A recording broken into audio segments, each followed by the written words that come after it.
बिहार में अपराधी बेखौफ हैं। विकास के बड़े बड़े वादे फाइलों में घूम रहे हैं। बेरोजगार नौकरी की तलाश में दर दर भटक रहे हैं। लेकिन सरकार की प्राथमिकता क्या है? जी हाँ, विपक्ष के घेरो, विपक्ष को कमज़ोर करो और विपक्ष को निशाने पर रखो। अब सुरक्षा को लेकर नया राजनीतिक संग्राम शुरू हो गया है। राजद का आरोप है कि लालू प्रसाद यादव, राबड़ी देवी और तेजस्वी यादव की सुरक्षा में कटौती कर सरकार राजनीतिक संदेश देने की कोशिश कर रही है।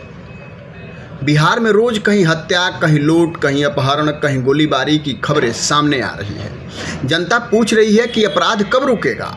युवाओं का सवाल है कि रोजगार कब मिलेगा। किसानों का सवाल है कि उनकी आय कब बढ़ेगी। लेकिन राजनीतिक गलियारों में चर्चा किसी और बात की है। चर्चा इस बात की है कि विपक्षी नेताओं की सुरक्षा क्यों कम की गई। राजद का आरोप है कि सरकार विकास और कानून व्यवस्था पर ध्यान देने के बजाय राजनीतिक विरोधियों को टारगेट करने में लगी हुई है। इसी विरोध में राबड़ी आवास पर तैनात सुरक्षा कर्मियों को वापस कर दिया गया और अब राजद के नेता और कार्यकर्ता और समर्थक खुद रात भर पहरा दे रहे हैं। यानी जिस सरकार को जनता की सुरक्षा करनी चाहिए, वहां अब जनता अपने नेताओं की सुरक्षा करने में लगी हुई है। कभी बिहार में सुशासन की चर्चा होती थी, अब चर्चा इस बात की हो रही है कि किस नेता के पास कितने सुरक्षा कर्मी हैं। लगता है कि विकास की फाइल कहीं रखी रह गई है और पूरी सरकारी मशीनरी राजनीतिक हिसाब किताब में व्यस्त हो गई है।